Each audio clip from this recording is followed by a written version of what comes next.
Hello everyone, कैसे हैं आप सब। और आई होप कि आप सब ठीक होंगे।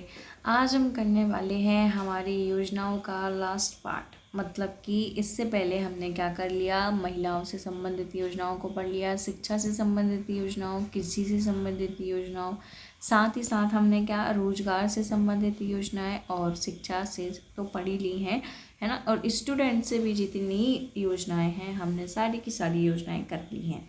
अब लास्ट जो सेक्शन है या पार्ट है, अब वो हम करने वाले हैं जनजाति कल्याण से संबंधित योजनाएं, जो कि मोस्ट इम्पोर्टेंट पार्ट है। हमारे इतनी सारी योजनाएं और इनका एक, मान लो यदि इसमें 2.5 इसको दूंगी तो एक अकेले ही सेक्शन में जितनी भी योजना है उसको 2.5, समझ रहे हो आप। इतना इम्पोर्टेंट है ये योजना, ठीक है।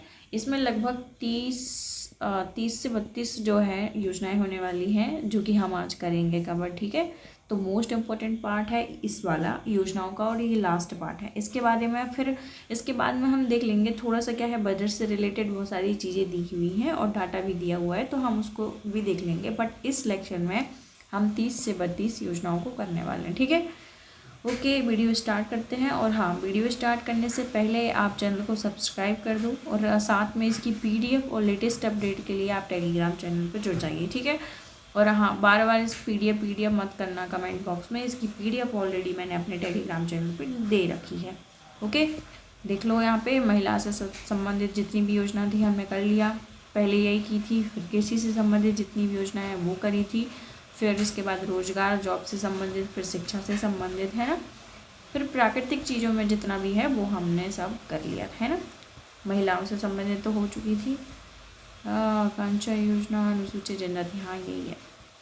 देखो, आज हम ये करने वाले हैं जनजातियों के कल्याण के लिए योजनाएं जितनी भी बनाई गई हैं मोस्ट इम्पोर्टेंट है, क्योंकि हमारा जो आयोग है ना कुछ सालों से इन्हीं योजनाओं को टारगेट कर रहा है, ठीक है। तो हम देखेंगे पहली योजना कौन सी है, टंट्या माला जो है आर्थिक कल्याण योजना, है ना। टंट्या मामा आर्थिक कल्याण योजना सबसे पहले बहुत इंपॉर्टेंट है, और ये देखने के लिए है कि क्या ये एसटी के लिए है, क्या ये एससी के लिए है या ओबीसी के लिए। तो ना ये, सॉरी यहाँ पे एससी, तो ना ये एससी के लिए है और ना ही ये ओबीसी के लिए। ये किसके लिए है, एसटी के लिए। समझ में आया। कुछ योजनाएं हैं जो विशेष वर्ग के लिए लाई जाती हैं, तो इसमें एसटी जो समुदाय है फिर जनजाति है उसके लिए विशेष रूप से ली गई, ठीक है। अब इसमें जो हमारा विभाग है, क्या विभाग है, मध्य प्रदेश आदिवासी वित्त एवं विकास निगम। विभाग को भी बहुत अच्छे से ध्यान में रखना है, क्योंकि आजकल ये नहीं पूछते कि कौन सी योजना कब स्टार्ट करी गई। आजकल ना क्वेश्चन को और टिपिकल बनाने के लिए क्या पूछा जा रहा है, विभाग पूछ लेंगे, या उनके अंदर से जाति बोली आयु पूछ लेंगे, या फिर कितने पैसे मिल रहे हैं उनके लिए ये पूछ लेते हैं, ठीक है। अब क्या लिखा है, देखो, टंट्या मामा और नीचे वाली जो योजना है बिरसा मुंडा योजना, इन दोनों की डेट एक सी है। मतलब कि मेरा कहने का मतलब है इन दोनों की जो स्टार्टिंग है, देखो विभाग भी सेम है, मध्य प्रदेश आदिवासी वित्त विकास और मध्य प्रदेश आदिवासी वित्त एवं विकास निगम, है ना, दोनों विकास सेम है। फिर जो प्रारंभिक डेट है, मतलब कब प्रारंभ हुआ था, 6 सितंबर 2022, 6 सितंबर 2022, इसकी डेट बहुत अच्छे से याद रखना है ना, मोस्ट इम्पोर्टेंट है। और फिर किसके द्वारा, कैबिनेट के द्वारा अनुमोदित, इसमें भी कैबिनेट के द्वारा अनुमोदित। दोनों में कुछ डिफरेंस है, हम वो भी पता करेंगे। देखो ये बिरसा मुंडा, ये हम कब पढ़ते हैं बिरसा मुंडा, जब हम एमपी का इस इतिहास ना पढ़ के कब पढ़ते हैं, हम पूरे भारत का जब इतिहास पढ़ते हैं और जनजाति जो विद्रोह होते हैं तब हम उसमें बिरसा मुंडा पढ़ते हैं, ठीक है। बिरसा मुंडा का हमने योगदान भी हमने देखा है, तो बहुत इम्पोर्टेंट है ना। लगभग 1891 से 1900 तक इनका जो रहता है विद्रोह रहता है। इसमें अंतर क्या है हमें वो देखना है। ये भी विशेषकर ऐसे समुदाय के लिए है ना। तो इसमें क्या है, इसमें पैसों को लेकर थोड़ी सी चेंजेस हैं। जैसे इसमें कितना मिल रहा है, 10,000 से 1 लाख के बीच। इस योजना में कितना मिलेगा, 1 लाख से 50 लाख के मध्य, है ना। जैसे कि हमने संत रविदास योजना पढ़ी थी एससी के लिए, और फिर डॉक्टर भीमराव अंबेडकर योजना पढ़ी थी एससी के लिए। वो दोनों योजनाएं किससे संबंधित थी, एससी के लिए। उसमें भी बिल्कुल सिमिलैरिटी थी, बस वो एससी के लिए है और ये 2 योजनाएं जो है एसटी के लिए, ठीक है। तो थोड़ा सा इन दोनों को ध्यान में लेके चलना है। बस अब हम स्टार्ट करने वाले हैं, ठीक है। योजना का जो उद्देश्य है अनुसूचित जनजाति, किसको? अनुसूचित जनजाति, that means ST, okay. BPL श्रेणी, गरीबी रेखा से जो नीचे हैं, उनके हितग्राहियों को नवीन उद्यमों की स्थापना करना। मतलब कि जब वो न्यू इंडस्ट्री छोटे लेवल पर डालने के लिए उनको थोड़ी सी कुछ पैसों की ज़रूरत पड़ेगी और उसमें उनको हेल्प करना, ठीक है। अब इसमें क्या क्राइटेरिया रखा गया है कि इनकी एज क्या रहनी चाहिए? 18 से 55। तो कितनी एज रखी गई है? 18 से 55, ठीक है, ओके। अब इस योजना के अंतर्गत कितनी राशि दी जाएगी? तो 10,000 से लेकर कितनी? 1 लाख तक। मैंने आपको पहले भी बोला है कि योजनाओं में सबसे पहले आप टेबल चार्ट बना लो, उसमें एक योजना का नाम लिखो, फिर क्या लिखो उसकी हेडिंग कि इसमें विभाग कौन सा है, डेट कौन सी है, 6 सितंबर 2022। फिर जो विशेष है इसके बारे में, आयु के बाद में जो विशेष है हम उसको लिखेंगे। अब किसके लिए? एसटी विशेष के लिए धनराशि कितनी है? 10,000 से 1 लाख के बीच, ठीक है। अब उसी के नीचे जो हमने बोला था सिमिलरिटी है, पहले इसको देख लेते हैं क्या सिमिलरिटी है इसमें। देखो इसमें भी वही विभाग है, कौन सी योजना है पहले ये तो पढ़ लें हम।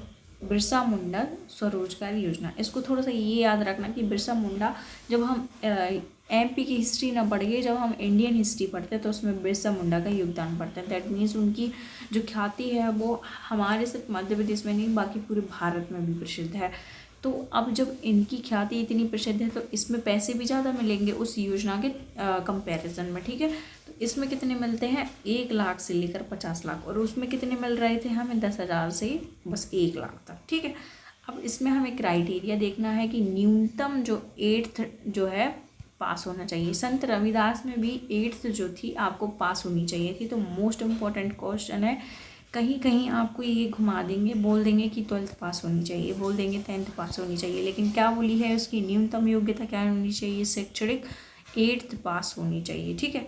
अब योजना का उद्देश्य क्या है कि कम ब्याज पर ऋण जो है उपलब्ध कराना है। अब इसमें क्राइटेरिया हमने देख लिया कि 8th तो न्यूनतम आपको पास होना ही चाहिए, ऐसा नहीं है कि 5th तक पढ़े हो और इतना बड़ा लोन ले रहे हो, ठीक है। एज देखो 18 से 45 वर्ष, कितनी है? 18 से 45, और उस वाले में कितनी थी? 1855, है ना।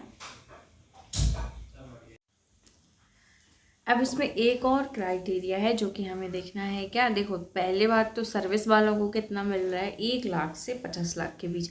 बट जो खुदरा व्यापार के लिए रहते हैं या रिटेल ट्रेड करने वाले रहते हैं उनको कितना लोन मिलेगा? 1 लाख से 25 लाख के बीच।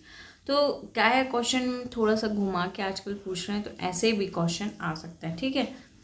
2 हमारी कंप्लीट हो चुकी हैं। अब पीएम जनमन योजना देख लेते हैं हम। कब की है? 15 नवंबर 2023, जनजातीय गौरव दिवस पर ये स्टार्ट करी गई थी, लिखा भी है यहाँ पर, ठीक है। अब इसका उद्देश्य क्या है? इस योजना जनजातीय समुदाय को उनके अधिकारों के बारे में जागरूक करके और पीबीटीजी परिवार को व्यक्तिगत अधिकारों और बस्तियों को बुनियादी सुविधाओं को संतृप्त करना, ठीक है। इसमें जो इम्पोर्टेंट है वो ये है कि पीएम जनमन योजना के तहत देश का पहला जो पीएम जनमन आवास है वो कहाँ पर खोला गया? हमारे शिवपुरी जिले के कहाँ? कलौथरा पंचायत में, है ना।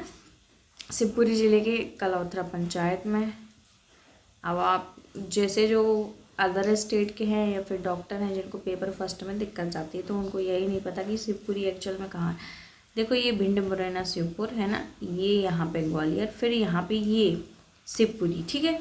इस स्थान पर शिवपुरी है। तो कहाँ पर पीएम जनमन आवास खोला गया है? शिवपुरी के कलौथरा पंचायत में, ठीक है। पंचायत भी याद रखना है, साथ में ज़िला भी याद रखना है, बहुत ज़्यादा इम्पोर्टेंट है, ठीक है।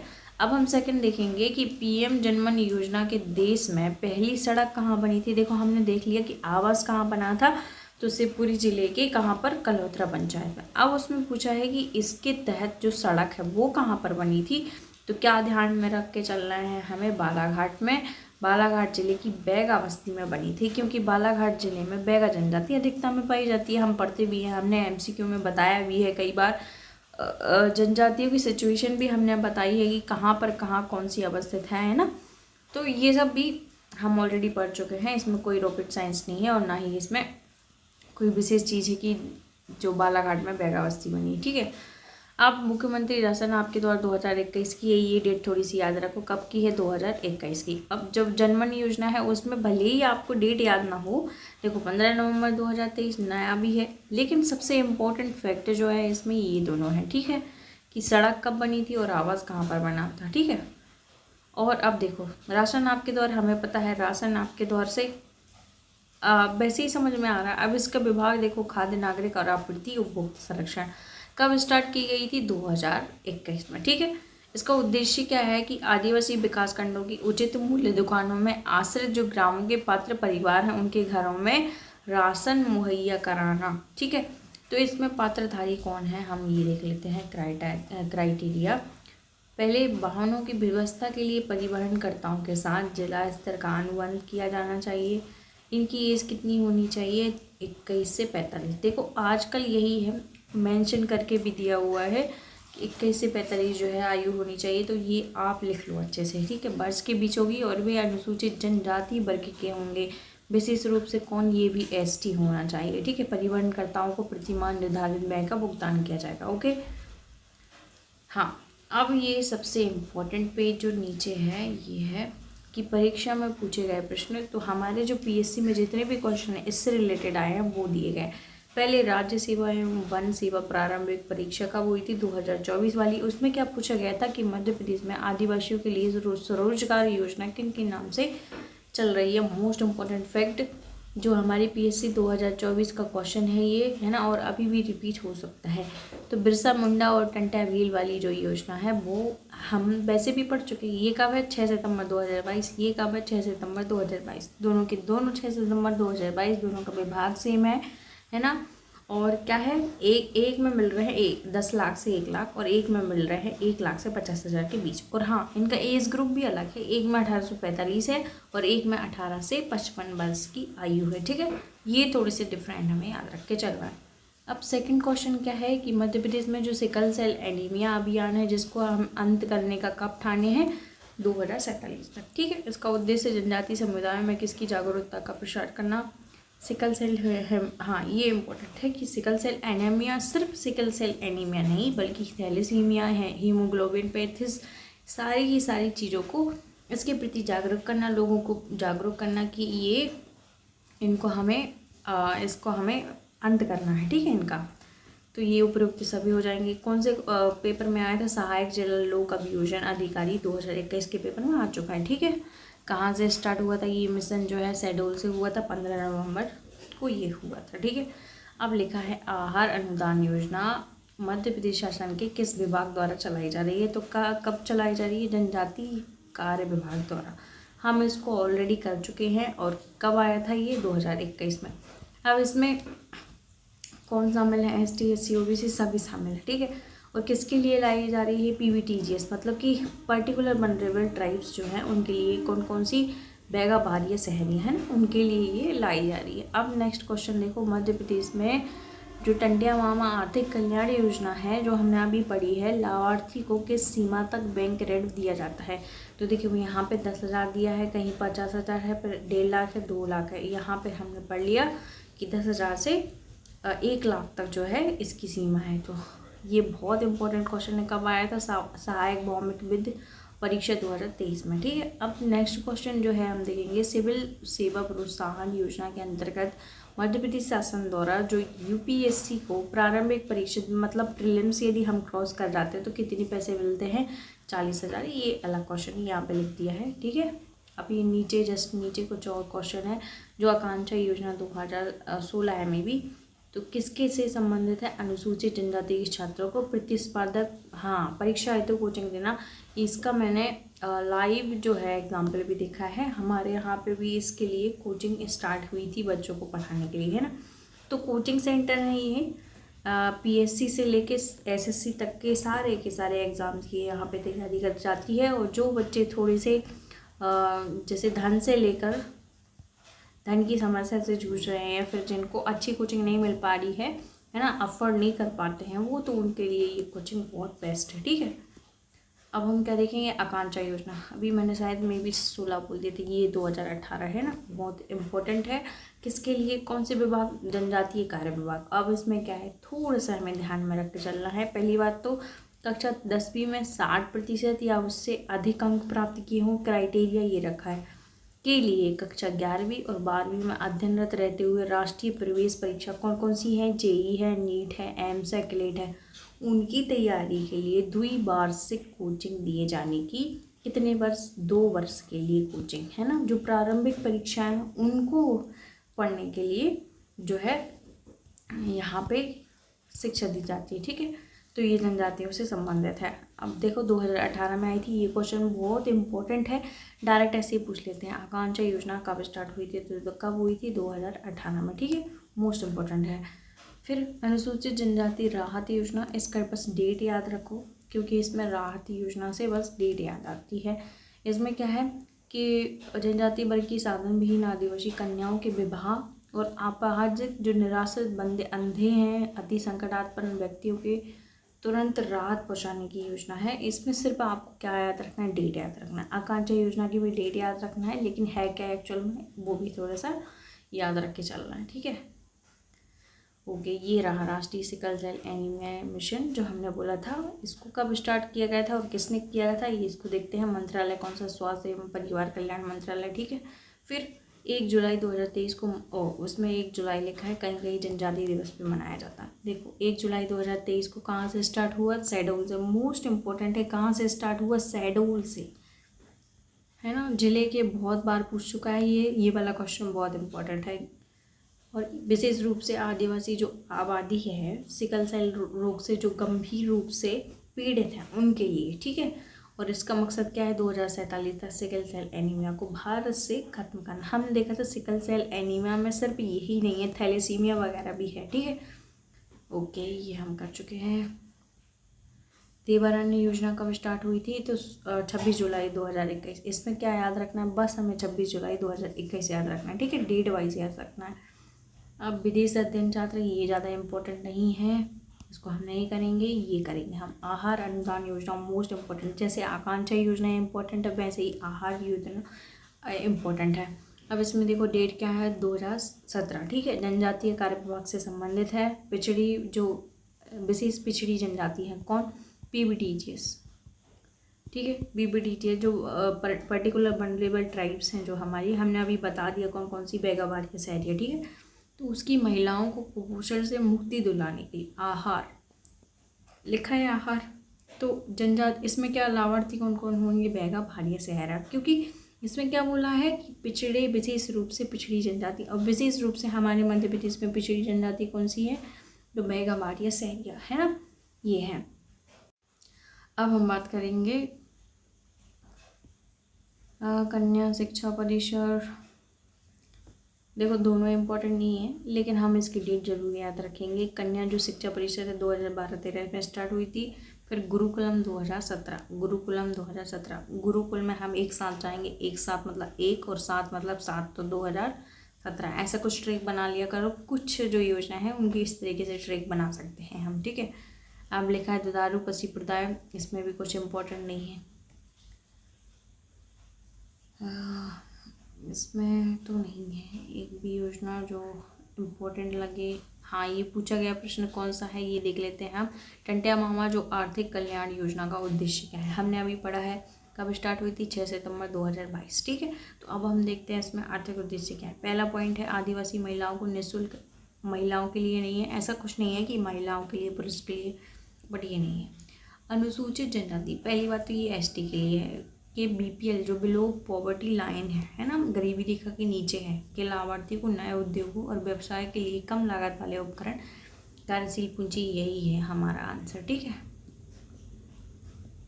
अन्य योजनाएं भी हैं। पंख योजना हम ऑलरेडी पढ़ चुके हैं, है ना, आई होप कि आपको पता हो। पंख योजना हम ऑलरेडी पढ़ चुके हैं और इसका एक क्विज भी हम कर चुके हैं। इसमें कब स्टार्ट हुई थी, 24 जनवरी 2021, ठीक है। किसके तहत है, बेटी बचाओ बेटी योजना, है ना, बेटी बचाओ और बेटी पढ़ाओ योजना के तहत इसको स्टार्ट करी गई है। अब ये जो पंख योजना है, पंख योजना, इसका फुल फॉर्म पूछते हैं हम बहुत बार, है ना।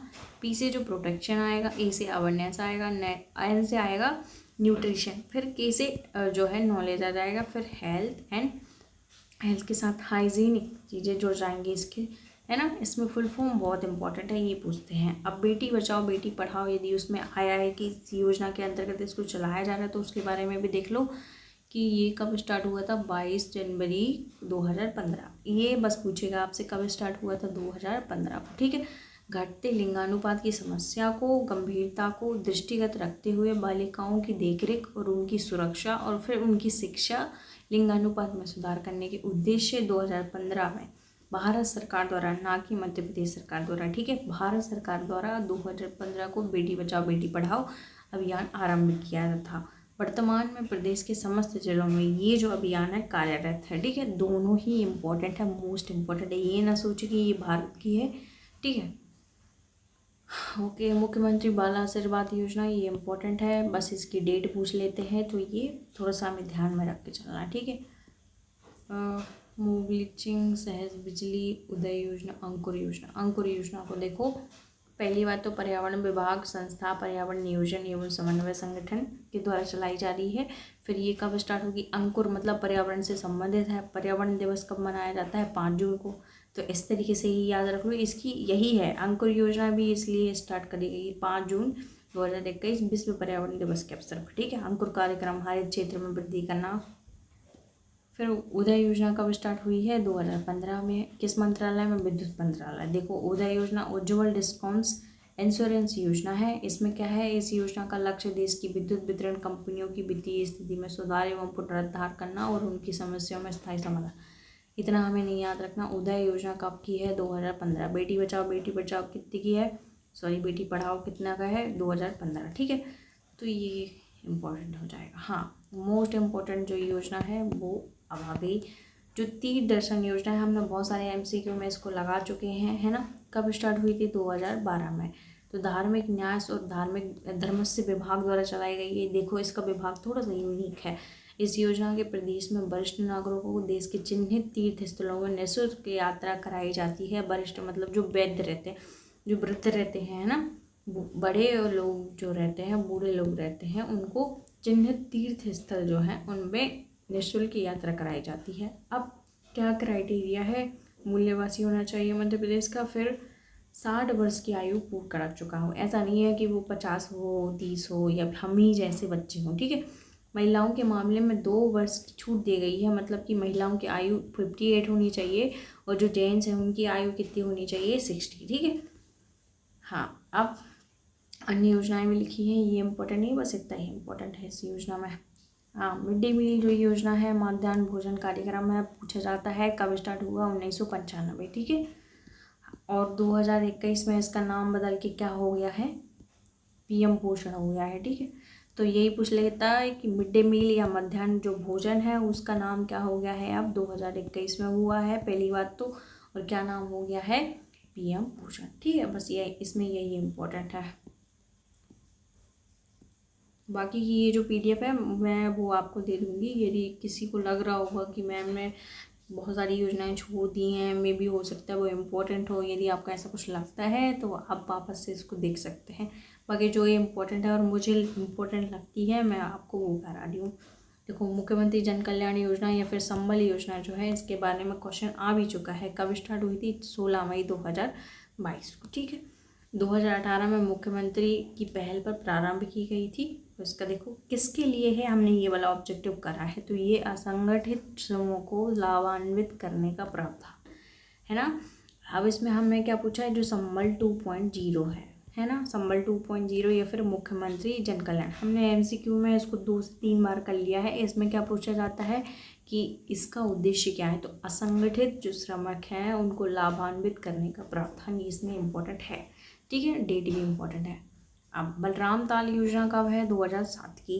अब जलाभिषेक जो योजना है वो या अभियान है वो कब का है, 2006 का। थोड़ी सी डेट इम्पोर्टेंट रख लो क्योंकि बहुत बार ये क्वेश्चन आ चुका है। तो जलाभिषेक अभियान जो है कब का है, 2006 का, ठीक है। ओके, इसमें बहुत सारे पूछे गए, परीक्षा में क्वेश्चन दिए गए हैं। बेटी बचाओ बेटी पढ़ाओ योजना के अंतर्गत निम्न में से कौन सा अभियान प्रारंभ किया गया? ये मैंने ऑलरेडी आपसे क्विज में पूछ लिया। ये कब का है? 2021 में पूछा गया था क्वेश्चन। ये पंख योजना, ठीक है। अब पूछा है मुख्यमंत्री शासन द्वारा 2018 में प्रारंभ की गई मुख्यमंत्री जन कल्याण योजना संबल 2। देखो आ गया ना। आयुर्वेद चिकित्सा 2021 का पेपर जो है हम सॉल्व कर चुके हैं, इसका भी हम सॉल्व कर चुके हैं, दोनों पेपर हम सॉल्व करा चुके हैं, ठीक है। तो इसका उद्देश्य क्या? असंगठित श्रमिकों को सामाजिक सुधार प्रदान करना। ओके। जलाभिषेक योजना देखो मैंने बोला था कि आ चुकी है, तो कब आई थी? 2024 में ही ये क्वेश्चन रिपीट हुआ था, 2006, ठीक है। अब 2021 का क्वेश्चन है कि मिड डे मील जो भोजन है वो कब स्टार्ट किया था? 1995 में, ठीक है। अब इसका नाम 2021 में क्या रख दिया? पीएम पोषण, ठीक है। ओके, हमने ख़त्म कर लिया है हमारा लेक्चर। आई होप कि आपको समझ में आया होगा। और आप टेंशन ना लो, जो योजना मैंने नहीं कराई है वो सच में इम्पोर्टेंट नहीं है ना। ये जो योजनाएं जितनी हमने कराई हैं वो बहुत ज़्यादा रिपीट होती हैं, और आपको यदि लगता हो तो जो अन्य योजना है वो आप खुद से पढ़ लीजिएगा, ठीक है। ये PDF जो है मैंने ऑलरेडी आपको दे रखी है। फिर मिलते हैं नए लेक्चर के साथ, तब तक के लिए धन्यवाद।